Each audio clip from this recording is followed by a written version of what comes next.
Bismillahirrahmanirrahim. Yaumuhu khairan min amsihi, barang siapa yang hari ini lebih baik dibandingkan kemarin, fahuwa rabih, maka dia beruntung. Wa man kana yaumuhu, kata Imam Ghazali, mithla amsihi fahuwa khasir. Siapa yang hari ini sama aja dengan hari kemarin pun gak ada bedanya, maka rugilah dia. Wa man kana yaumuhu syarran min amsihi fahuwa halik. Tapi kalau hari ini lebih buruk dari hari kemarin, binasalah dia. Itulah orang cerdas, orang yang introspeksi itu. Bagaimana hari ini harus lebih baik daripada hari kemarin. Makanya Hasan Al-Basri rahimahullah ta'ala sampai mengatakan, ma min yaumin yanshakku fajruhu illa wa yunadi yabna adam ana khalqun jadid wa ala amalika syahid fatazawwad minni fa inni idza madaitu la a'udu ila yaumil qiyamah. Apa kata Hasan Al-Basri? Tidak ada satu hari yang fajar terbit pada hari itu kecuali dia akan berseru, wahai anak Adam. Siapa yang berseru? Maksudnya pagi-pagi itu, si pagi itu akan berseru, wahai anak Adam, sesungguhnya aku adalah makhluk baru terbit ya. Aku akan menjadi saksi terhadap amalan-amalanmu hari ini, maka berbekalah dariku, karena sesungguhnya apabila aku telah berlalu, aku tidak akan pernah kembali sampai kiamat. Seolah-olah Hasan Al-Basri ingin mengatakan, kalau seandainya matahari terbit di pagi hari itu bisa bicara gitu maksudnya, maka matahari itu akan ngomong sama kita seperti itu dan mengatakan, saya ini makhluk yang baru terbit hari ini, sesungguhnya aku akan jadi saksi untuk amalan-amalan kalian di hari ini, maka berbekalah dariku, karena kalau aku berlalu tidak akan pernah kembali sampai hari kiamat. Makanya ada istilah, kemarin sesuatu yang mustahil untuk diulang, besok sesuatu yang mustahil untuk kita dapat karena belum terjadi. Yang memungkinkan hari ini yang berjalan, yang mungkin kita bisa manfaatkan. Itulah salah satu perkataan Hasan Al-Basri rahimahullahu ta'ala. Ma'asyiral muslimat yang dimuliakan Allah subhanahu wa ta'ala, manusia ini pasti akan dapat ujian. Manusia pasti akan diuji. Tidak mungkin tidak. Kita ini akan diuji. Entah diuji dengan kesehatan sehingga kita lama terbaring sakit, entah diuji dengan ekonomi sehingga kita stres setiap hari mikir cari duit, entah diuji dari pasangan lah gitu. Ibu asik mikir suaminya saja pengen bayi, sibuk diuji dengan anak-anaknya, rutinitasnya sibuk dengan anak-anaknya saja. Pertanyaannya, apakah sepanjang waktu bu, ibu harus disibukkan dengan perkara-perkara seperti itu sampai tua gitu, kemudian mati? Lalu apa hasilnya? Memang manusia akan diuji gitu maksudnya ya, tapi bukan berarti kemudian ujian itu menyibukkan kita terus menghadapi sampai waktu berjalan lalu, akhirnya kemudian mati hanya memikirkan apa yang Allah ujikan kepada kita. Kalau bisa ya gitu ya, kalau bisa ya, ujian memang ujian. Adalah hari-hari mungkin yang buat kita stres, buat kita bingung kan, tetapi bukan berarti kita tidak bisa beribadah kepada Allah. Sakit-sakit iya sakit, tapi kalau bisa lisan tetap berzikir ya. Boleh jadi mungkin ibu stres kadang-kadang dengan suami, dengan anak-anak, tetapi luangkan waktu juga untuk beribadah kepada Allah Azza wa Jalla. Sebab disitulah kadang-kadang manusia diuji itu. Kalau sudah sakit udah lupa ibadah kan begitu. Kalau sudah miskin gitu ya, sudah susah cari uang, jangankan cerita hadir di majelis taklim, ke masjid sholat pun tidak. Nah, ini kan masalah ya. Atau diuji dengan kekayaan, makin lupa diri pula dia. Nah, jangan sampai kemudian waktu berlalu akhirnya tidak ada pula lah yang bisa kita manfaatkan dalam hidup kita dengan ibadah dan memperbanyak pahala di hadapan Allah karena sibuk tadi menghadapi ujian tadi. Karena begini ya, ada sebuah syair yang mengatakan, tazawwad minat taqwa fa innaka la tadri idza janna al-lailu hal ta'ishu ila al-fajri wa kam min sahihin mata min ghairi illatin wa kam min alilin ashahinan min ad-dahri fa kam min fatan amsa wa asbaha dhahikan wa qad nusijat akfanuha wa huwa la yadri wa kam min sigharin yurtaja tula umrihi wa qad udkhilat ajsamuhum zulmatal qabri.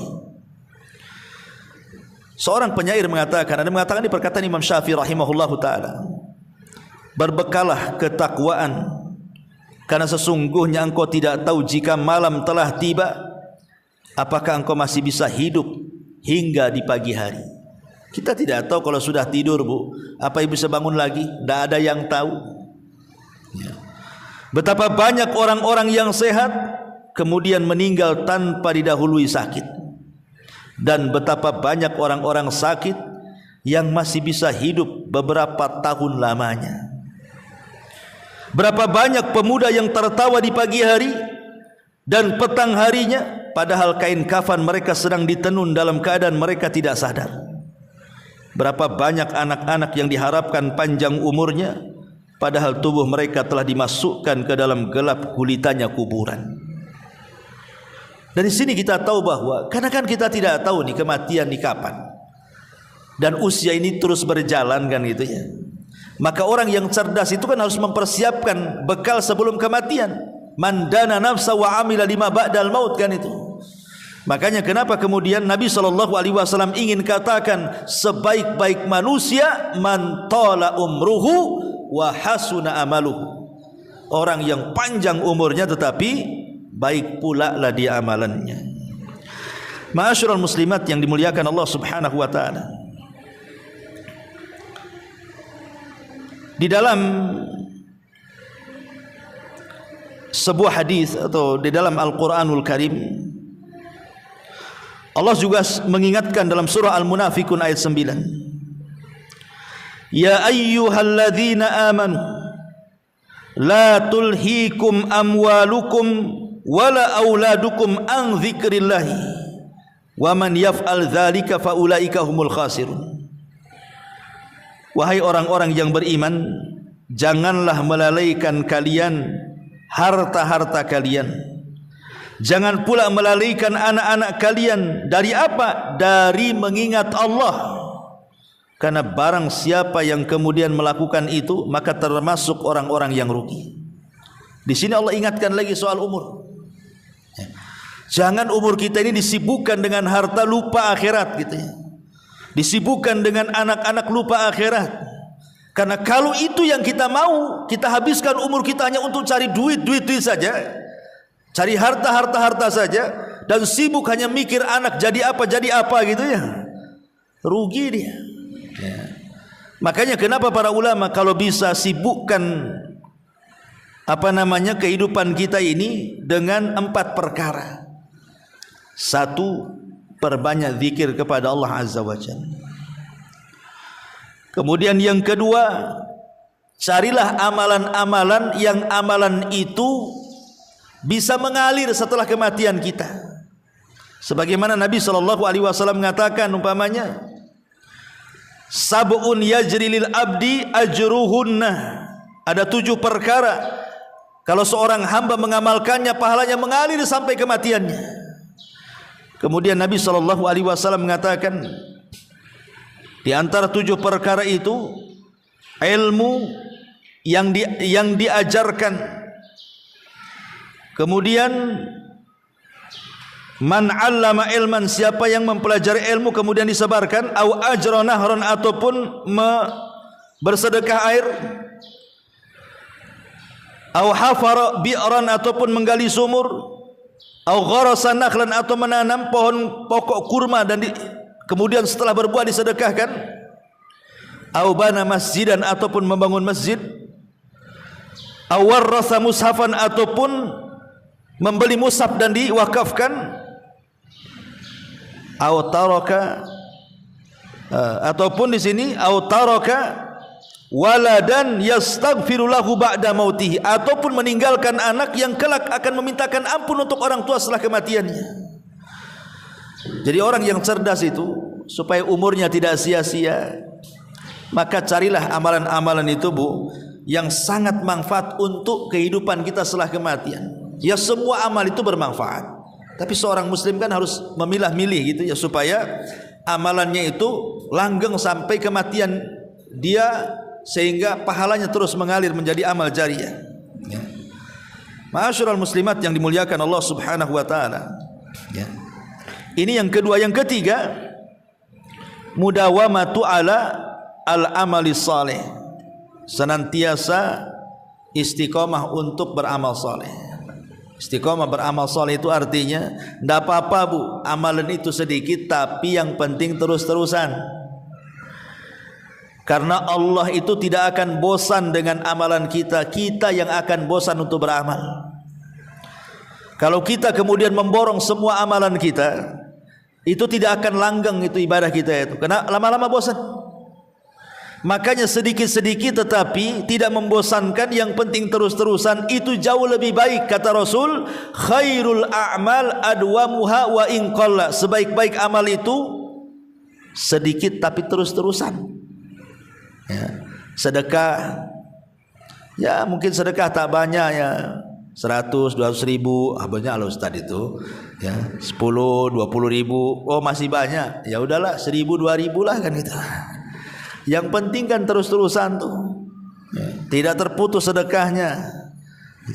Karena ini yang diinginkan itu adalah fa amma man a'ta wattaqa wa saddaqa bil husna fasanu yassiruhu lil yusra. Yang kita inginkan itu fasanu yassiruhu lil yusra. Sudah mudah jalannya, Allah mudahkan. Ya. Sudah mudah kita sedekah dengan walaupun tak banyak kan terus-terusan tuh. Makin Allah mudahkan lagi sehingga nanti ditutup kematiannya dengan itu. Awalnya apa? Membiasakan ibadah. Makanya kalau banyak-banyak ibadah nanti bosan. Kalau sudah bosan malas, kalau sudah malas ditinggalkan pula ibadah itu. Tapi kalau sedikit-sedikit ibadahnya itu, dia minimalnya tidak akan bosan dan terus-terusan. Boleh jadi Allah tutup usianya dengan itu. Itulah makna fasanu yassiruhu lil yusra itu artinya. Ya. Atau yang keempat, al-bathu anit ta'ati wal musara'ati bil khairat. Berlomba-lomba dalam kebaikan. Kata Nabi SAW, siapa yang mengunjungi orang sakit hari ini? Kata Abu Bakar, saya. Kata Nabi SAW, siapa yang puasa hari ini? Kata Abu Bakar, saya. Kemudian Rasul mengatakan, siapa yang mengikuti orang ke jenazah ke kuburan? Kata Abu Bakar, saya. Kemudian kata Nabi SAW, siapa yang berpuasa, kemudian memberi makan, kemudian tadi orang sakit, jenazah. Kemudian Abu Bakar mengatakan, semua saya tuh. Kata Nabi SAW, siapa yang terkumpul 4 perkara dalam satu waktu, maka diwajibkan dia masuk surga. Pertama puasa, memberi makan fakir miskin, mengunjungi orang sakit, dan mengantar jenazah ke kuburan. Itu yang dilakukan Abu Bakar Siddiq radhiyallahu anhu. Itu yang disebut dengan fastabiqul khairat, nanti berlomba-lomba dalam kebaikan. Ma'asyiral muslimat yang dimuliakan Allah Azza wa Jalla, ini diantara faedah daripada hadis man tala umruhu wa hasuna amaluhu.